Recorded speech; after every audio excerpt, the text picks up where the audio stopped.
అది హైదరాబాదు రూపురేఖలను మార్చే రోడ్డు.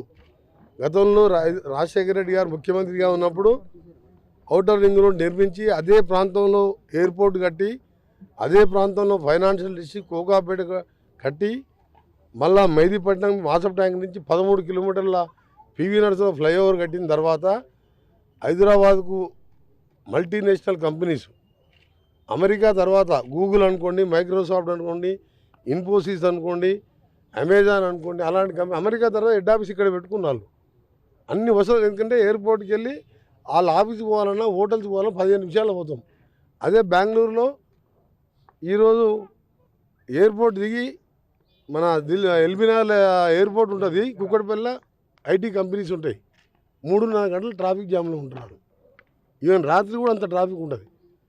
అట్లా కట్టిన హైదరాబాద్ని ఆ ఔటర్ రింగ్ రోడ్ అమ్ముకున్న కేసీఆర్ ఎలక్షన్ల ముందు ఆ రోడ్డు పెద్ద కమిషన్ల మీద తీసుకొని ఆ రోడ్ అమ్ముకొని ఎలక్షన్ల ముందు ఏదైనా స్కీమ్ పెరిగి దానికి వేసి ఓట్లు వస్తాయి అనుకోండి, అది అమ్మేసిండు. దానికి ఆ రోజుల్లో మాకు 6,500 కోట్లు రాజశేఖర రెడ్డి గారు జైకా బ్యాంక్ లోన్ తీసుకొని రోడ్డు వాల్యూ ఇవ్వాలి, ల్యాండ్ ఎక్వేషన్ కలుపుకుంటే 1,00,000 కోట్ల విలువ చేసిన ల్యాండ్ అది. దాని మీద కూడా ఎంక్వైరీ చేయాలని చెప్పి ముఖ్యమంత్రి గారు మంత్రులు అందరం కూడా నిర్ణయం తీసుకున్నాం. దానికి సంబంధించి ఇప్పుడు దానికి ప్యారలల్గా కొద్ది దూరంలోనే 30,000 కోట్లతోని రీజనల్ రింగ్ రోడ్ అంటే RRR మీరు చూసిండ్రు. దాన్ని 2018-10లో అప్పుడు ఇప్పుడు ఒకటే మోడీ గారి గవర్నమెంట్ అనౌన్స్ చేస్తే 5 ఏళ్ళు దాని గురించి కేసీఆర్ గారు ఒక్క రోజు R&B మినిస్టర్, కన్సర్న్ మినిస్టర్ ఆయన కానీ కేటీఆర్ కానీ సీఎం కానీ పట్టించుకోలేదు. దాన్ని ఇవాళ ల్యాండ్ ఎక్వేషన్ చేసేసినాం. సంగారెడ్డికి వెళ్ళి భువనగిరి వరకు దాదాపు 5 ప్యాకేజీలతో 7,100 కోట్లతో టెండర్లు పిలవడం జరిగింది. ఈ నెలాఖరికి టెండర్ ఉన్నది, ఒరిజినల్గా 17th ఉండే. మళ్ళీ ల్యాండ్ ఎక్విజిషన్ కూడా అంతా కూడా రైతులు కూడా ఉపయోగించడం జరిగింది. ఆ తర్వాత భువనగిరి నుంచి చౌటుప్పల్ మీదుగా మళ్ళా సంగారెడ్డి కలిపే విధంగా 390 kilometre regional ring road world class టెక్నాలజీతో ఆ రోడ్డు నిర్మించబోతున్నాం. దాని మీద బిజీ ఉండి మధ్యలో రచ్చబండ కొన్ని రోజులు ఆగిపోయింది. ఈరోజు మన ఎలక్షన్ కోడ్తో ఆఫీసులు కూడా పిలవలేకపోయినాం. ఏదేమన్నా సరే నల్గొండలో మీకు ఒక శుభవార్త, మీకు శ్రీశైలంకి వెళ్ళి వచ్చే అంగడిపేటకి వెళ్ళి వచ్చే టనల్ బోరింగ్ మిషన్ స్టార్ట్ అయ్యింది. 540 మీటర్లు అంటే 0.5 కిలోమీటర్ 540 మీటర్లు కూడా చూడడం జరిగింది. ఇంకో బోరింగ్ మిషన్ ఏదైతే అమెరికా పోయి తీసుకొచ్చానో అది ఇప్పుడు మద్రాస్ పోర్టు దగ్గర వచ్చింది. అది ఏప్రిల్లో స్టార్ట్ అయిన తర్వాత దాన్ని కూడా ఇటు సైడ్కి వెళ్ళి ఫిట్ చేస్తే మన దేవరకొండ సైడ్కి వెళ్ళి 2 ఇయర్స్ అనుకున్నా కానీ 2 ఇయర్స్ లోపే పూర్తి చేసి ప్రపంచంలోనే ఒక వింత 43 కిలోమీటర్ల సొరంగం తోవడం ఒక వింత. ఆ రోజు రాజశేఖర రెడ్డితో కొట్లాడి కాంగ్రెస్ ప్రభుత్వంలో నేను నా కాన్స్టిట్యూన్సీకి 2.5 లక్షలు నేరుగా 2 పంటలకు శ్రీశైలంలో డెడ్ స్టోరేజ్ ఆఖరికి బురద కూడా ఉన్న నీళ్ళు వచ్చే విధంగా ఆ లెవెల్లో పెట్టి డిజైన్ చేసి నేను శాంక్షన్ చేస్తే నా మీద కోపంతో మొత్తం కూడా దాన్ని బండబెట్టిండు. దాన్ని ఇప్పుడు స్టార్ట్ చేయించిన వర్క్ నడుస్తుంది. ఎలక్షన్ కోడ్ కాగానే నేను ఇరిగేషన్ అధికారులు ఉత్తమ్ కుమార్ రెడ్డి గారు బట్టి గారు మన్నొచ్చిపోయినారు. మళ్ళీ ఒకసారి నేను కలెక్టర్ గారు ఇరిగేషన్ అధికారులు అందరం కూడా మళ్ళీ సొరంగం లోపడి వరకు అది పని నడిచే వరకు అంటే దాదాపు 13-14 కిలోమీటర్లు లోపలికి పోవాలి. దానిపై చూసి దాన్ని వేగవంతం చేయడం. రెండవది మీకు తెలుసు బ్రాహ్మణవేలంలో సీఎం గారు రావడం, ఆ నీళ్లు వదిలిపెట్టడం. దాదాపు ఇప్పటికే 5-6 ఊళ్ళలో చెరువులు నింపడం జరిగింది. ఒక 10 మిషన్లతోని అప్ టు దోమలపల్లి, చెల్లపల్లి, మన ఇటు చెల్లపల్లి చెరువు కానించి కంచనపల్లి కానీ అప్పాజిపేట కూడా రేపు నైట్ వరకు అప్పాజిపేట కూడా వస్తున్నాయి. పెద్ద దోమలపల్లి, నర్సింగ్పట్ల, కింద దోనకల్ కానీ కోదన్నపూర్ అన్ని చెరువులు నింపుకుంటూ 1,00,000 ఎకరాలకు 2008లో మొదలు పెడితే ఈ దుర్మార్గుడు నా మీద కోపం పెట్టుకున్నాయి. తెలంగాణ కోసం కనీసం త్యాగం చేసిన వెంకటరెడ్డి ఫ్లోరైడ్ కోసం మొదటిసారి ఎమ్మెల్యేగా ఉన్నప్పుడు కొట్లాడిన వెంకటరెడ్డి కోసం ఎన్నిసార్లు బతిలాడినా కానీ మానవత్వం లేకుండా ప్రదర్శించడం. ఆ 2 కూడా పనులు నడుస్తున్నాయి. జనరల్గా దాంతోపాటు నల్గొండ టౌన్లో రోడ్లు కానీ నల్గొండ జిల్లాకే 1000 కోట్ల పైన R&B రోడ్లు డబల్ రోడ్లుగా మార్చాలని నిధులు ఇవ్వడం జరిగింది. ఉస్మానియా మన మహాత్మా గాంధీ యూనివర్సిటీ ఆ రోజు నేను శాంక్షన్ చేసుకున్నాను. 80 కోట్లతో హాస్టల్ బిల్డింగ్స్ కట్టిస్తున్నాను. దానిలో MBA, B ఫార్మసీ లాంటి కొత్త కోర్సులు పెడుతున్నాం. ఒక skill development centre collector office దగ్గర స్లాబ్స్ కూడా పడ్డాయి. దాంతోపాటు రచ్చబండ కూడా ఇక ముందు ఎలక్షన్ కోడ్ అయిపోయిన తర్వాత, ఎందుకంటే ఆఫీసర్లు మేము పిలవలేము, ఈవెన్ ఫోన్లో కూడా మాట్లాడలేము.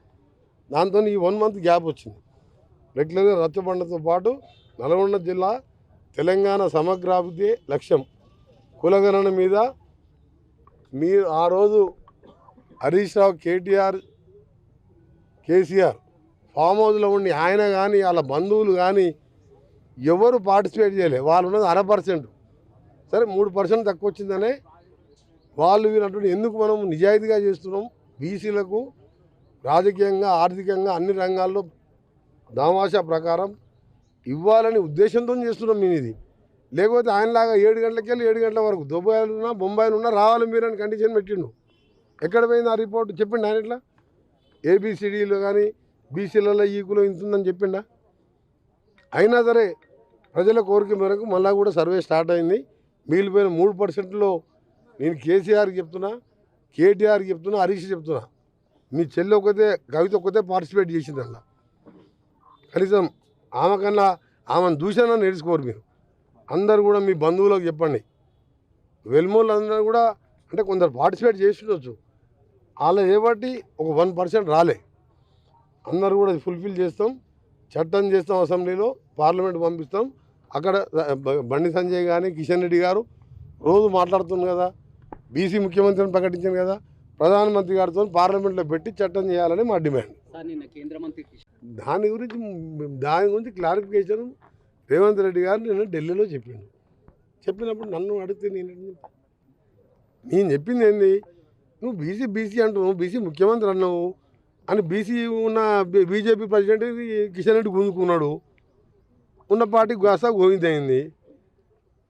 ఈరోజు అడుగుతున్నాను నేను, మీ బీసీ ముఖ్యమంత్రి ఉన్నాడు, ప్రధానమంత్రి ఉన్నాడు కదా, మేము మళ్ళీ ఒక 2వ సర్వే చేస్తున్నాం. ఇవాళ ఎలక్షన్లు కూడా పోర్టుఫైల్ అసలు మొన్నటికే నోటిఫికేషన్ వచ్చేదండి, కేంద్రంకి నిధులు ఆగిపోయినాయి. అయినా సరే ఇవాళ 90% ఉన్న ఆ వర్గాలను పైకి తీసుకురావాలి.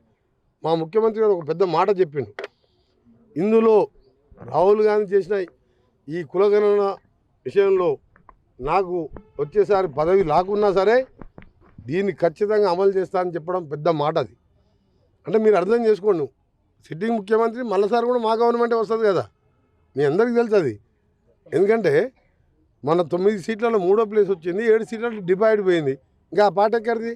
ఏదో మాట్లాడాలని పిల్లగాళ్ళు ఇద్దరు రోడ్డు మీద పడి తిరుగుతుంటారు, కేటీఆర్, హరీష్. ఆ పార్టీ వచ్చేది కాదు, సచ్చేది కాదు.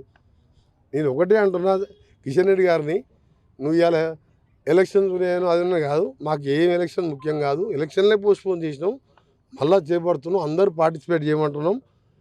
ఆయనలాగా 12 గంటల సమయం ఇచ్చి మొత్తం న్యాయమంటే ఎట్లా? మేము 55 రోజులు చేసినాం, రోజు 10 ఇండ్లే, ఒక్కొక్క ఎన్యూమరేటర్ 10,000 రూపాయలు ఇచ్చుకుంటూ 55 రోజులు సర్వే చేసినాం. ఇంత మేము పారదర్శకంగా చేస్తున్నాం కూడా విమర్శించడం బాధాకరం. ఏదేమైనా సరే ఈసారి ఈ కులగణనతో తప్పకుండా వచ్చే 10 రోజుల స్పెషల్ సెషన్ పెట్టి తప్పకుండా పార్లమెంట్ పంపుతాం. అప్పుడు బీజేపీ వాళ్ళు 8 మంది ఎంపీలు గెలిచిన ఎంపీలు మోడీ మీద ఒత్తిడి తీసుకొచ్చి తప్పకుండా దాన్ని చట్టం చేసి ఇంప్లిమెంట్ చేయాలని మా డిమాండ్.